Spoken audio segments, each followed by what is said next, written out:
Hello बच्चों, स्वागत है आपका मेरे यूट्यूब चैनल पे। आज हम शिक्षा निदेशालय द्वारा दी गई क्लास 7 के वर्कशीट 34 डिस्कस करेंगे। सब्जेक्ट है बच्चों इस वर्कशीट का सामाजिक विज्ञान इतिहास और डेट है इस वर्कशीट की 15 फ़रवरी 2021। वर्कशीट को स्टार्ट करने से पहले आप सबसे मेरी रिक्वेस्ट है कि बच्चों आप सब मेरे चैनल ऋषभ कंप्यूटर क्लासेस को जरूर से जरूर सब्सक्राइब कर दें। तो आज के वर्कशीट में हम देखेंगे ईश्वर से अनुराग। ये जो हमारा चैप्टर चल रहा है इसी को हम आज कंटिन्यू कर रहे हैं। तो फर्स्ट है इसमें हमारा नागपंथी, सिद्ध और योगी के बारे में आज हम पढ़ेंगे। तो फर्स्ट स्थान और समय हम देखते हैं इनका। उत्तर भारत 12वीं शताब्दी के आसपास ये रहते थे, इनका उदय हुआ था। नेक्स्ट है उन्होंने साधारण तर्क वितर्क का सहारा लेकर रूढ़िवादी धर्म के कर्म कांडों और अन्य बनावटी पहलुओं और समाज व्यवस्था की आलोचना की।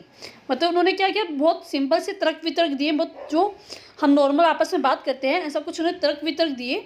और जो रूढ़िवादी जो धर्म थे उस टाइम, जो रूढ़िवादी मतलब एक धर्म को मानते थे, उसका विरोध किया। और जो बनावटी पहलू कि जो लोग आपस को अपने आप को ज़्यादा बेटर दिखाते हैं, उनकी जो बनावटी पहलू था और जो समाज की व्यवस्था थी उनकी उन्होंने आलोचना की। उन्होंने संसार का परित्याग करने संन्यास का समर्थन किया। उन्होंने कहा कि संन्यास लेना बेटर होता है, मतलब सब कुछ अपना परिवार छोड़कर भक्ति में करना, वो उनको इस चीज़ का समर्थन करते थे। नेक्स्ट उनके विचार से निराकार परम सत्य का चिंतन मनन और उसके साथ एक जो हो जाने की अनुभूति ही मोक्ष का मार्ग है। तो कहते थे कि जो मोक्ष अगर किसी को प्राप्त करना है तो जो प्रभु है उसके साथ वो चिंतन मनन करे और उसके साथ मतलब वो सारे दिन उस भगवान का ही नाम ले, वही क्या है, मोक्ष का मार्ग है।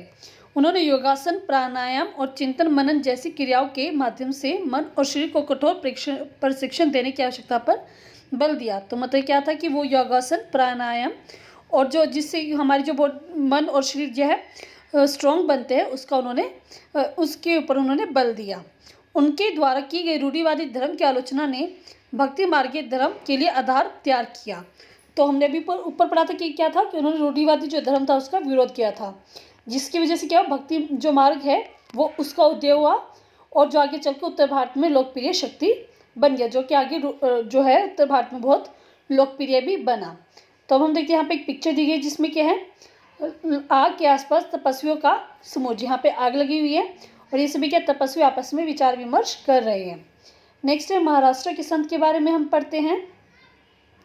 तो स्थान और समय देखते हैं। पहले पंढरपुर महाराष्ट्र का राज्य के बारे में बात हो रही है। यहाँ पे 13वीं से 17वीं शताब्दी के आसपास की हम बात करेंगे, ठीक है।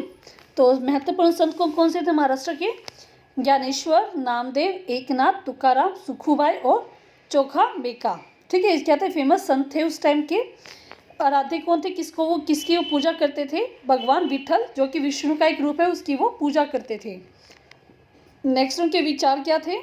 भक्तिगत देव ईश्वर जन जन जन मन के हृदय में विराजमान है। मतलब वो कहते थे कि जो ईश्वर है वो हर एक व्यक्ति के अंदर ही विराजमान है, उसको कहीं बाहर खोजने की आपको जरूरत नहीं है। स्थानीय भाषा मराठी में गीत लिखे गए थे। इन संत कवियों ने सभी प्रकार के कर्म कांडों, पवित्रता के ढोंगों और जन्म पर आधारित सामाजिक अंतरों का विरोध किया। मतलब वो क्या थे, हर एक प्रकार के जो पवित्रता के ढोंग थे और कर्म कांडों का उन्होंने, और जो जाति के आधार पर या सामाजिक अंतरों पर जो भेदभाव किया जाता था उसका भी उन्होंने विरोध किया। नेक्स्ट उन्होंने संन्यास के विचार को भी ठुकरा दिया और किसी भी अन्य व्यक्ति की तरह रोजी रोटी कमाते हुए परिवार के साथ रहने और विनम्रतापूर्वक जरूरतमंद साथी व्यक्तियों की सहायता सेवा करते हुए जीवन व्यतीत करने को अधिक पसंद किया। तो इट मीन्स क्या है कि वो क्या कहते थे कि किसी भी व्यक्ति को संन्यास लेना उनको क्या था, अच्छा नहीं लगता था। वो कहते थे कि जो आम लोग, जो हम जैसे लोग हैं, हम जैसे रोजी रोटी कमाते हैं, सभी को ऐसा करना चाहिए और सभी को अपनी जो फैमिली है उसका साथ देना चाहिए और जो भी इनके आसपास व्यक्ति हैं उनकी सेवा करते हुए जीवन व्यतीत करना चाहिए, वो उनको ज़्यादा पसंद आया था। उन्होंने इस बात पर बल दिया कि असली भक्ति दूसरों के दुख को बांट लेना है, ठीक है। तो वो कहते थे कि जो अगर हमारे आसपास कोई लोग अगर वो दुखी हैं तो उनको दुख बांट लेना ही असली भक्ति है। इससे एक नए मानवतावादी विचार का उदय हुआ, जैसे कि सुप्रसिद्ध गुजराती संत नरसिंह मेहता ने कहा था। तो इससे क्या था कि दूसरों के साथ देने पे, दूसरों के दुख में साथ देने पे एक मानवतावादी विचार का उदय हुआ। और ऐसे ही कुछ लाइन हमारे जो संत थे नरसिंह मेहता, उन्होंने भी लिखी थी।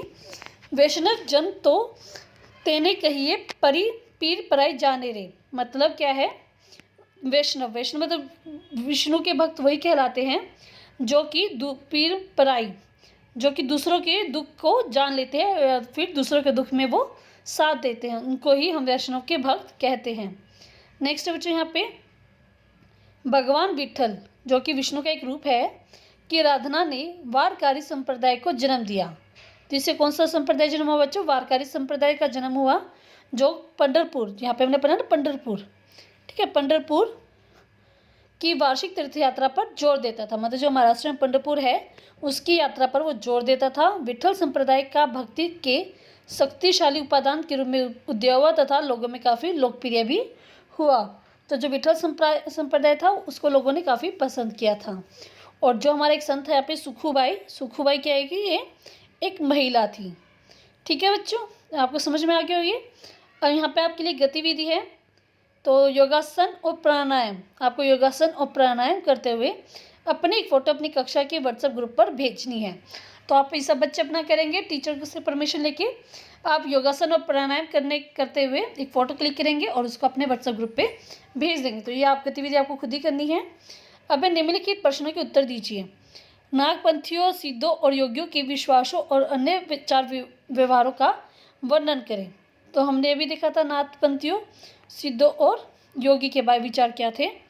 यहाँ से लेकर यहाँ तक लिखेंगे क्या थे वो, तर्क वितर्क का सहारा लेकर रूढ़िवादी धर्म कर्मकांडों और अन्य बनावटी पहलुओं समाज व्यवस्था का आलोचना की उन्होंने, और उनके विचार यहाँ से लेकर यहाँ तक ये भी लिख लिए सारे। आप यहाँ से लेकर आप क्या करेंगे, यहाँ से लेकर पूरा यहाँ तक लिख लेंगे। आपका क्वेश्चन नंबर फर्स्ट का आंसर हो जाएगा। अगर आपको ज़्यादा बड़ा लगे तो आप ये वाली लाइन छोड़ सकते हैं, सेकंड लाइन वाली। ठीक है, अगर लिख लेंगे तो भी कोई दिक्कत नहीं, अगर नहीं लिखेंगे तब भी कोई दिक्कत नहीं। ठीक है, तो आप पूरा क्वेश्चन यहाँ से लेकर यहाँ तक लिखेंगे। अगर आपको क्लियर करनी तो आप ये वाली लाइन काट दें। ठीक है, तो आपको फर्स्ट क्वेश्चन का आंसर हो जाएगा। नेक्स्ट क्वेश्चन है इस वर्कशीट का, महाराष्ट्र में भक्ति परंपरा एक महत्वपूर्ण केंद्र कहाँ था? तो कहाँ था बच्चे, हमने पढ़ा था पंढरपुर में था। तो आप लिखेंगे सेकंड क्वेश्चन का सिर्फ एक वर्ड है आपका पंढरपुर, आप लिख दें पंढरपुर। सेकंड क्वेश्चन का आंसर हो जाएगा पंढरपुर। नेक्स्ट है, जाति के प्रति महाराष्ट्र के संतों का दृष्टिकोण कैसा था? तो जाति में क्या कहते थे? उन्होंने कहा इन संत कवियों ने सभी प्रकार के कर्मकांडों, पवित्रता के ढंगों और जन्म के आधार पर आधारित सामाजिक अंतरों का विरोध किया। तो ये आपका क्वेश्चन नंबर थर्ड का आंसर हो जाएगा बच्चों। ठीक है, तो वो मतलब क्या था, जाति के बेस पे जो भेदभाव होते थे उनको उन्होंने उसका विरोध किया। नेक्स्ट है बच्चों फोर्थ क्वेश्चन हमारा, महाराष्ट्र के कुछ प्रसिद्ध संतों के नाम लिखिए। तो महाराष्ट्र के कौन से प्रसिद्ध संत थे उसके नाम हम देखेंगे। तो आप हेडिंग डालेंगे महत्वपूर्ण संत और इसके नीचे आप ये सारा का सारा लिख देंगे। और साथ के साथ आप ये भी लिख दें सुखूबाई क्या है, महिला थी। मतलब पूरा यहाँ तक लिखने के बाद उसके बाद आप ये लिख देंगे। ठीक है, आपका क्वेश्चन नंबर फोर्थ का आंसर हो जाएगा बच्चों। तो पूरी वर्कशीट हमारी कंप्लीट हो गई है।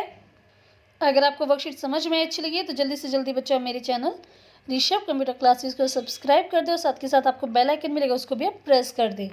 वीडियो अगर अच्छी लगी तो लाइक करें, शेयर करें और कमेंट करके जरूर बताएं बच्चों आपको वीडियो कैसी लगी। अगर आपको समझ में आई है तो वो भी आप मुझे कमेंट करके लिख सकते हैं। थैंक यू बच्चों, हैव ए नाइस डे।